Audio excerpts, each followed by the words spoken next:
Shalom semuanya. Pada kesempatan kali ini, saya akan menjelaskan tentang penggunaan tanda baca, morfem, dan fenom dalam renungan singkat yang saya buat.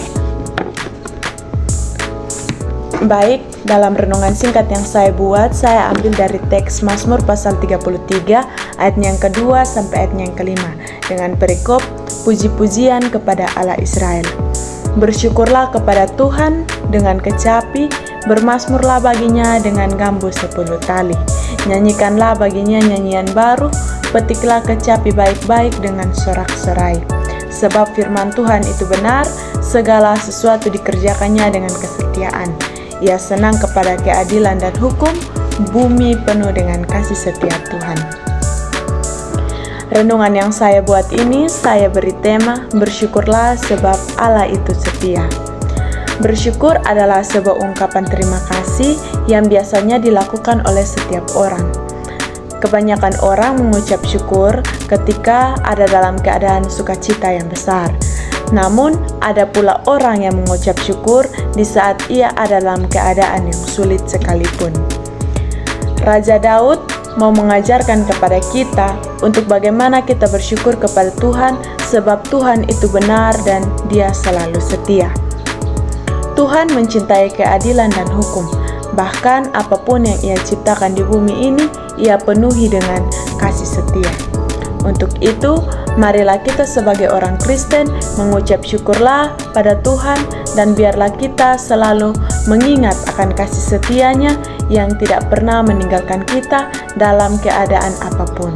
Berani bersyukur berarti memiliki hati dengan rasa cukup. Amin.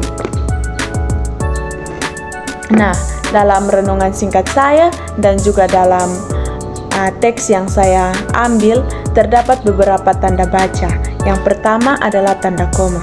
Tanda koma ini merupakan simbol atau yang biasanya digunakan sebagai pemisah antara kalimat yang induk dengan anaknya. Atau biasanya tanda koma ini juga memisahkan antara nama orang dengan gelar.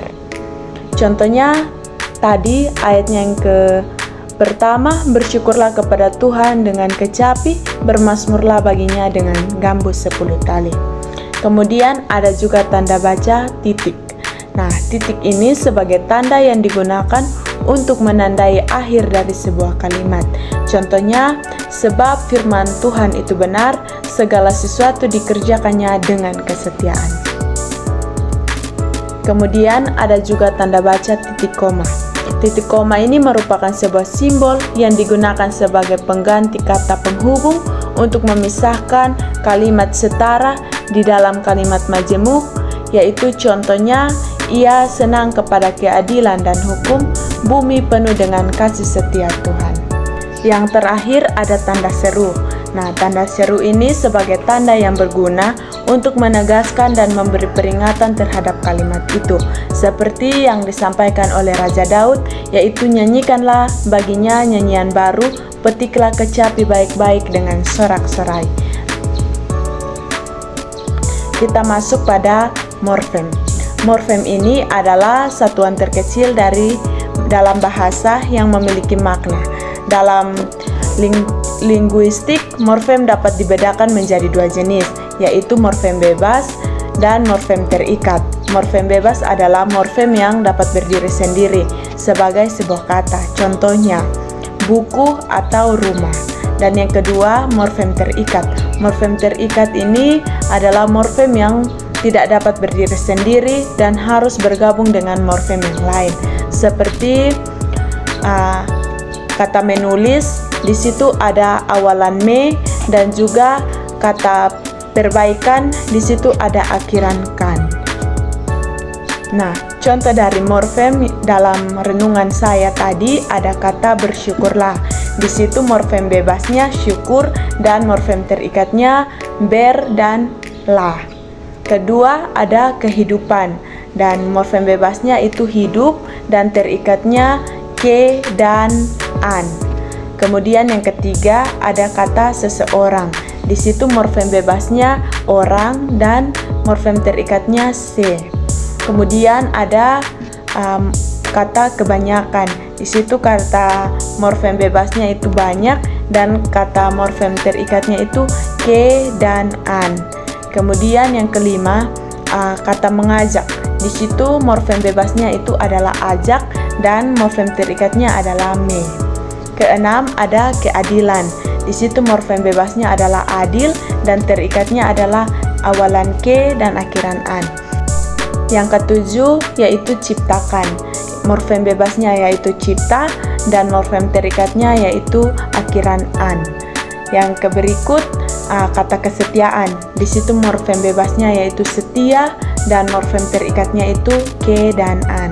Yang kesembilan, meninggalkan, yaitu morfem bebasnya tinggal dan morfem terikatnya itu adalah me dan an. Yang kesepuluh yaitu keterpurukan.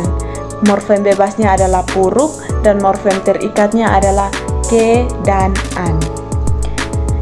Kita masuk pada pengertian fonem. Fonem adalah unit terkecil dari bunyi dalam suatu bahasa yang dapat membedakan antara makna atau juga merupakan kata yang hampir sama namun memiliki arti atau makna yang berbeda. Contoh dari fonem yaitu yang saya ambil ialah bersyukurlah dan mengucap syukur.